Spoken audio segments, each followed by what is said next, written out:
నమస్తే అండి. ముఖ్యంగా ఇక్కడికి విచ్చేసిన మీడియా మిత్రులందరికీ కూడా చాలా చాలా థాంక్స్. నేను నిజంగా ఎక్స్‌పెక్ట్ చేయలేదు మీరు ఇంతమంది వస్తారు అని. నేను ఏం మాట్లాడాలని ప్రిపేర్ అవ్వలేదు గానీ, there is a pain in my heart. So, almost ఇప్పటికి ఒక 14 రోజులు అవుతుంది ఇన్సిడెంట్ జరిగి. కానీ నేను హ్యూమన్ రైట్ కమిషన్‌కి, అలాగే ఉమెన్ కమిషన్‌కి కంప్లెయింట్ చేసి కేస్ నంబర్ వచ్చే వరకు వెయిట్ చేయడం జరిగింది. At the same time Sankranti holidays కూడా రావటం వల్ల దీనికి కొంచెం టైం తీసుకోవాల్సొచ్చింది నేను. అండ్ నాకు కూడా నా మానసికంగా నేను చాలా పెయిన్, డిప్రెషన్ నా ఫేస్‌లో కూడా తెలుస్తుంది. ఐయామ్ నాట్ వెల్ అసలు.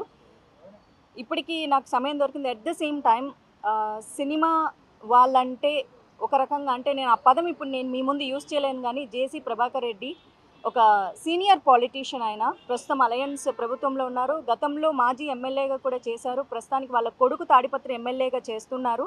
మున్సిపల్ చైర్మన్ కమిషన్ ఆఫ్ తాడిపత్రికి కూడా ఉన్నారు.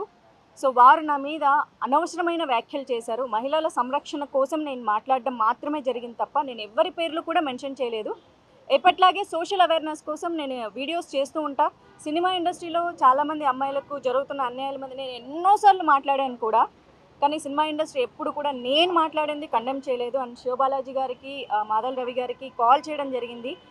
సినిమా ఇండస్ట్రీ అమ్మాయినైనందుకు నన్ను పని కట్టుకొని ఇలా అన్నారు. సినిమా షూటింగ్స్‌లో పూలు చల్లుకోవడం వల్ల వాళ్ళు నేకెడ్‌గా ఉంటారు అన్న ఒక విషయాన్ని కూడా ఆయన ప్రస్తావించి, బాడీ షేమింగ్ చేయడం గానీ, సినిమా క్రియేటివిటీని కించపరచడం కానీ, లేకపోతే సినిమా వాళ్ళు అంటే ఒకసారి సినిమా చేసి మానేస్తే, లేకపోతే సినిమాలు చెయ్యాలంటే కూడా వాళ్ళు ప్రాస్టిట్యూషన్ కిందే లెక్క కడతారు. లేకపోతే వాళ్ళు అదే చేసి బతుకుతుంటారు. బ్రతుకుదెరువుకు వాళ్ళకి అదే బ్రతుకుదెరువు అని ఆయన పదే పదే మాట్లాడడం. క్షమాపణ 2 రోజుల తర్వాత చెప్పినా సేమ్ ఇష్యూ మళ్ళీ చెప్పారు. వాళ్ళేదో బతుకుదెరువు కోసం చేసుకుంటూ ఉంటారు. కానీ నేను అనకూడదు. సో, సినిమా వాళ్ళంటే ఇంక బతకడానికి ఇంక వేరే పనేం లేదు. నా పాటికి నేను సినిమా ఇండస్ట్రీలో ఈ మధ్య కాలంలో సినిమాలు చేయట్లేదు. నేను బెంగుళూరులో జాబ్ చేసుకుంటూ అక్కడ బ్రతుకుతూ ఉంటే నన్ను పుల్ చేసి ఇలాంటి మాటలు మాట్లాడడం నాకు చాలా చాలా బాధ కలిగించింది. శివ గారికి ఎప్పుడైతే నేను కాల్ చేశానో, ఇలా నాకు మన సినిమా ఇండస్ట్రీ నుంచి కండెమ్ చేయాలని అడిగితే చాలా వెంటనే స్పందించారండి. 15 సంవత్సరాలుగా శివబాలాజీ గారు కానీ, మాధవ్ రవి గారు నాకు మంచి సన్నిహితులు. బట్ ఇక్కడికొచ్చేసరికి స్నేహితులు అన్నది ఇంపార్టెంట్ కాదు. ఎందుకంటే మాకి కొన్ని బైలాస్ ఉంటాయి. దాని ప్రకారం మాత్రమే వాళ్ళు ఏదైనా యాక్షన్ తీసుకోగలరు. పర్సనల్ ఇష్యూస్ అన్నది ఇక్కడ తీసుకోరు. ఇది సినిమా ఇండస్ట్రీకి సంబంధించింది. నేను ఇక్కడ సినిమాలు చేశాను కాబట్టి దానికి ఏం కావాలని మొత్తం ఆయన స్టోరీ విన్న తర్వాత హీ సెడ్ ఓకే. ఇది తప్పకుండా నేను రిసీవ్ చేసుకుంటానని చెప్పారు. థ్యాంక్ యూ శివ గారు. Thank you so much. అలాగే మంచు విష్ణు గారితో కూడా మాట్లాడడం జరిగింది. హీ సెడ్ ఓకే అని చెప్పారంట. వెంటనే రెస్పాండ్ అయ్యారు. వితిన్ సెకండ్స్‌లో రెస్పాండ్ అయ్యారు. చాలా చాలా థ్యాంక్స్. ఎందుకంటే నేను ఈ విషయంలో నిజంగా థ్యాంక్ యూ చెప్పుకోవాలి. రవి గారు థ్యాంక్ యూ అండి.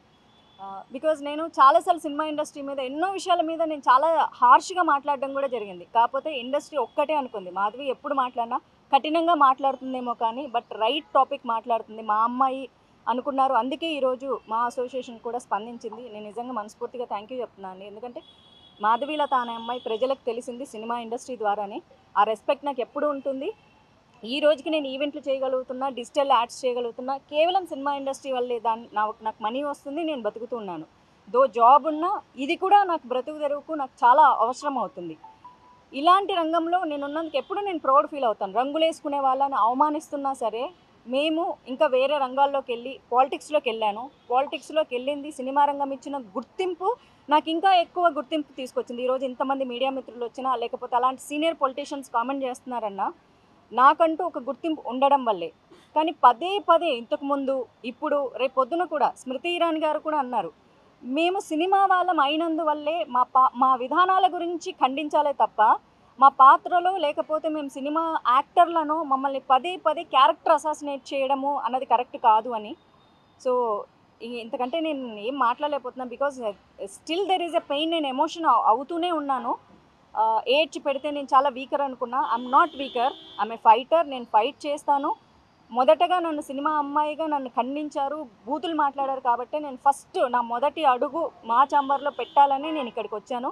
తర్వాత ఫర్దర్‌గా నేనేం చేస్తా అన్నది ఖచ్చితంగా నేను మీడియాకి ఇన్ఫార్మ్ చేసి చేస్తాను. I fight for justice. నాకు ఇలాంటి మాటలు నన్నే కాదు, ఫర్దర్‌గా ఏ అమ్మాయిని కూడా సినిమా ఇండస్ట్రీలో బయటికెళ్ళి పని చేసుకోవడానికి మాకంటూ గౌరవం కావాలన్నదే నా ముఖ్య ఉద్దేశం. అంతకంటే ఇంకేమీ లేదు.